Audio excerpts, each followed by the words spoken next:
I'm going to reread the past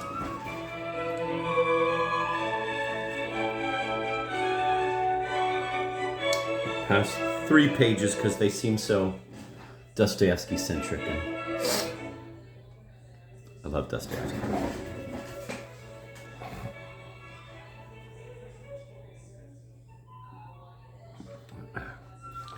Except for a few characters who... Wait, he won't. Hold on.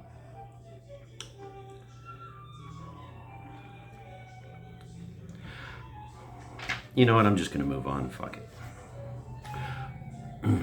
I'll just read the last paragraph for continuity's sake. The last sentences. The Dostoevskian man and his free existence are constantly opposed to the simplistic analyses of our own novelists, who are seen as old-fashioned, bourgeois, and psychologizing. This fanatic cult, as much as the mistrust of times past, prevents us from seeing in Dostoevsky the final and supreme stage of the development of the modern novel.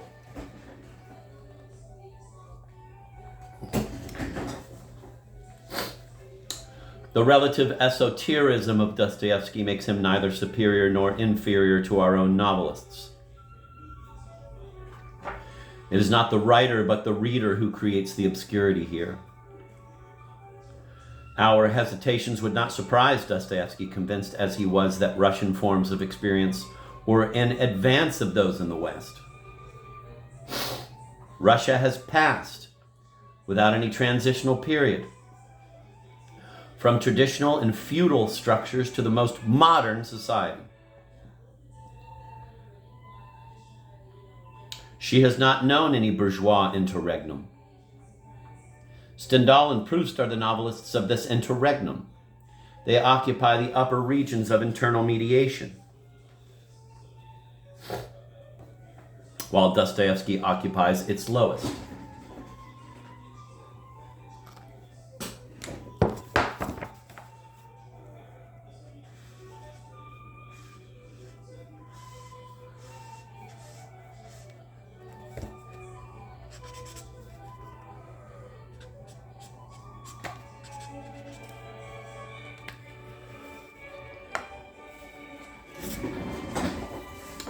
A Raw Youth gives a very good illustration of the characteristics peculiar to Dostoevskian desire. The relations between Dolgoruki and Versolov can be interpreted only in terms of mediation. Son and father love the same woman. Dolgoruki's passion for Akhmakova, the general's wife, is copied from that of his father. This mediation of father for son is not the external mediation of Proustian childhood, which we defined in talking of Cambrai, but an internal mediation which turns the mediator into a loathed rival. The unfortunate bastard is both the equal of a father who does not fulfill his obligations and the fascinated victim of this being who has rejected him for some unknown reason. To understand Dolgoruki, one should not therefore compare him with the children and parents of previous novels,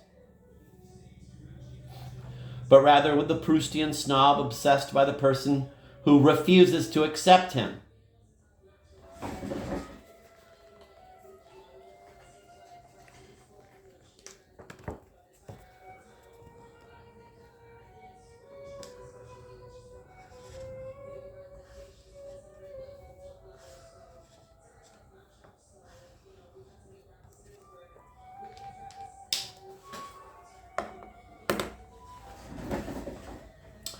Nevertheless, this comparison is not entirely exact, for the distance between father and son is less than the distance between the two snobs.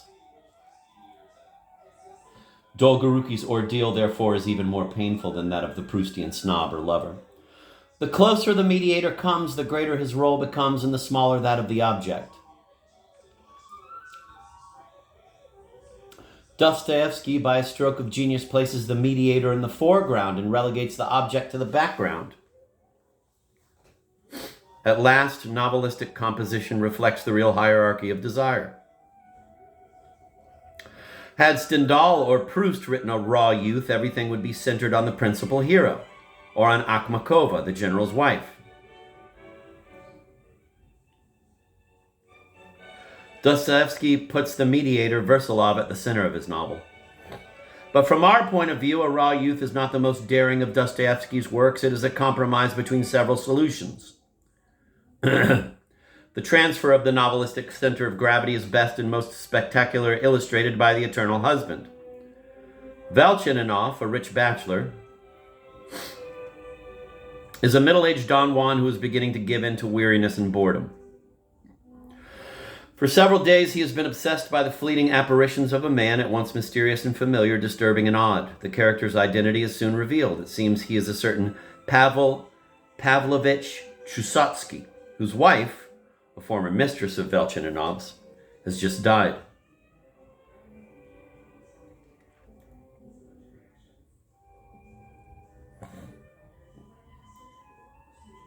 Pavel Pavlovich has left his province in order to find in St. Petersburg the lovers of his dead wife.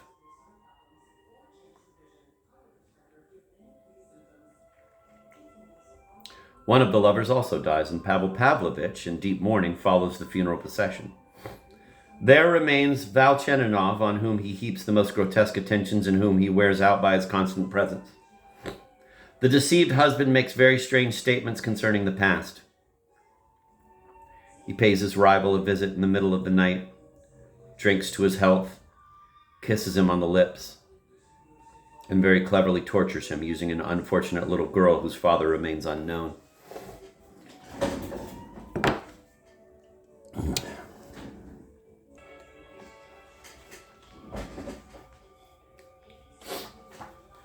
The woman is dead and the lover remains. There's no longer an object, but the mediator, Velcheninov, still exerts an irresistible attraction.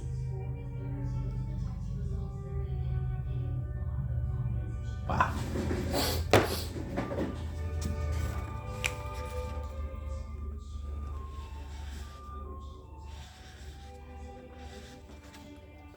The mediator makes an ideal narrator since he is the center of the action and yet scarcely participates in it.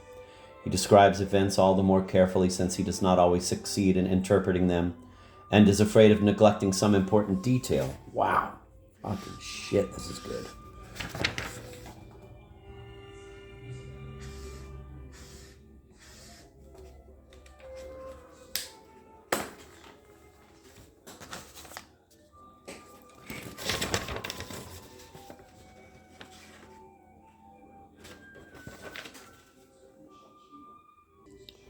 I'm going to reread that last paragraph. The woman is dead and the lover remains. There is no longer an object but the mediator. Velcheninov still exerts an irresistible attraction. This mediator makes an ideal narrator since he is the center of the action and yet scarcely participates in it. He describes events all the more carefully since he does not always succeed in interpreting them and is afraid of neglecting some important detail.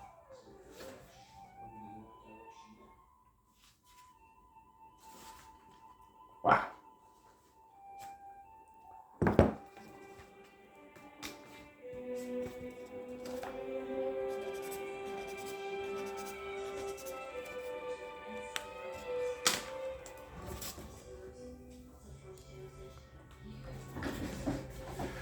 Pavel Pavlovich considers a second marriage. Fascinated, he goes again to his first wife's lover. He asks him to help him choose a present for his latest choice. He begs him to go with him to her house. Velcheninov demurs, but Pavel Pavlovich insists, begs, and ends by getting his way. The two friends are given a warm reception at the young lady's house. Velcheninov's conversation is entertaining and he plays the piano. His social ability arouses admiration. The whole family crowds around him, including the young lady whom Pavel Pavlovich already looks on as his fiancée. The scorned suitor tries to be seductive without success. No one takes him seriously. He reflects on this new disaster, trembling with anguish and desire. Some years later, Velcheninov meets Pavel Pavlovich again at a railroad station. The eternal husband is not alone. A charming lady, his wife, accompanies him, along with a dashing young soldier.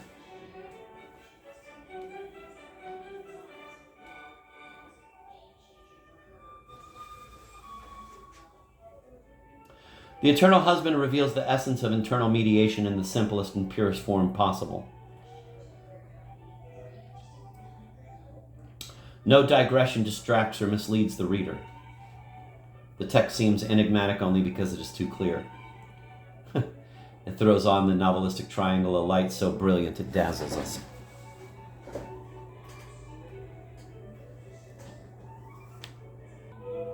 I'm going to read that last paragraph again. The eternal husband reveals the essence of internal mediation in the simplest and purest form possible. No digression distracts or misleads the reader. The text seems enigmatic only because it is too clear. It throws on the novelistic triangle a light so brilliant it dazzles us. Confronted with Pavel Pavlovich, we can have no more doubts about the priority of the other in desire. A principle first laid down by Stendhal. The hero is always trying to convince us that his relationship to the object of desire is independent of the rival.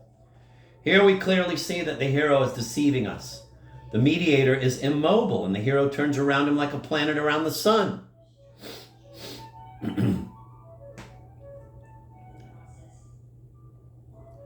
The behavior of Pavel Pavlovich seems strange to us, but it is completely consistent with the logic of triangular desire. Pavel Pavlovich can desire only through the mediation of Valchaninov. And Valchaninov, as the mystics would say. Let me reread that. Pavel Pavlovich can desire only through the mediation of Valchaninov. And Valchaninov, as the mystics would say. He drags Valchaninov along to the house of the lady he has chosen, so that he might desire her and thus guarantee her erotic value. Unbelievable.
The mediator is immobile, and the hero turns around him like a planet around the sun. The behavior of Pavel Pavlovich seems strange to us, but is completely consistent with the logic of triangular desire. Pavel Pavlovich can desire only through the mediation of Valchaninov. And Valchaninov, as the mystics would say.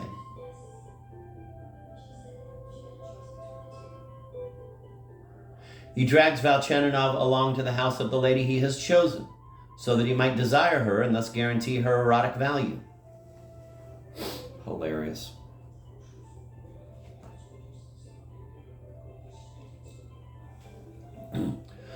Some critics would like to see in Pavel Pavlovich a latent homosexual. But the homosexuality, whether it is latent or not, but the homosexuality, whether it is latent or not, does not explain the structure of desire. It puts a distance between Pavel Pavlovich and the so-called normal man. Nothing is gained by reducing triangular desire to a homosexuality which is necessarily opaque to the heterosexual.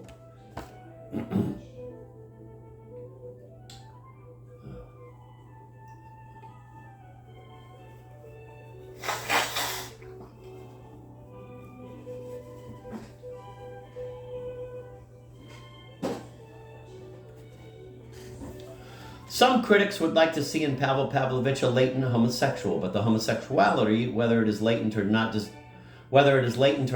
does not explain the structure of desire. Puts a distance between Pavel Pavlovich and the so-called normal man. Nothing is gained by reducing triangular desire to a homosexuality which is necessarily opaque to the heterosexual. If one turned the explanation around, the results would be much more interesting. An attempt should be made to understand at least some forms of homosexuality from the standpoint of triangular desire. Proustian homosexuality, for example, can be defined as a gradual transferring to the mediator of an erotic value which in normal Don Juanism remains attached to the object itself. Wow.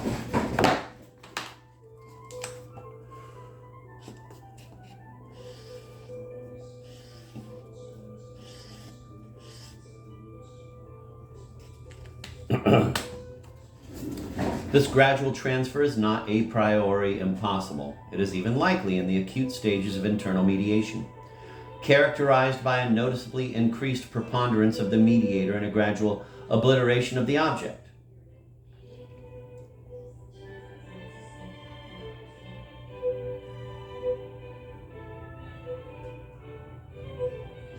Certain passages in the Eternal Husband clearly show the beginning of an erotic deviation toward the fascinating rival. The novels considered here illuminate each other, and the critic should borrow from the novels themselves his methods, concepts, and even the direction of his efforts. We must turn to the Proust of The Captive, who's close enough to Dostoevsky to let us understand what it is that Pavel Pavlovich desires. Quote, "It would fall to our lot were we better able to analyze our loves, to see that often women rise in our estimation only because of the dead weight of men with whom we have to compete for them. Although we can hardly bear the thought of that competition, the counterpoise removed, the charm of the woman declines. We have a painful and salutary example of this in the man who, conscious of a decline in his affection for the woman whom he loves,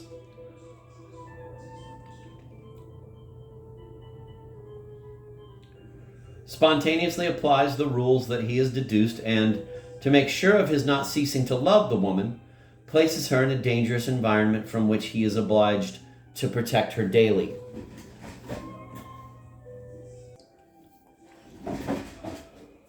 Beneath the casual tone is the fundamental Proustian anguish, which is also the anguish of Pavel Pavlovich.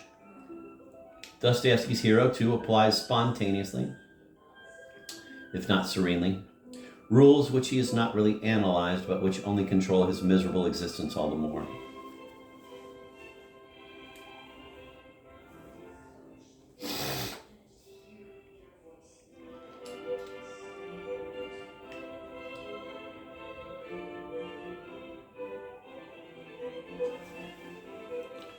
Triangular desire is one.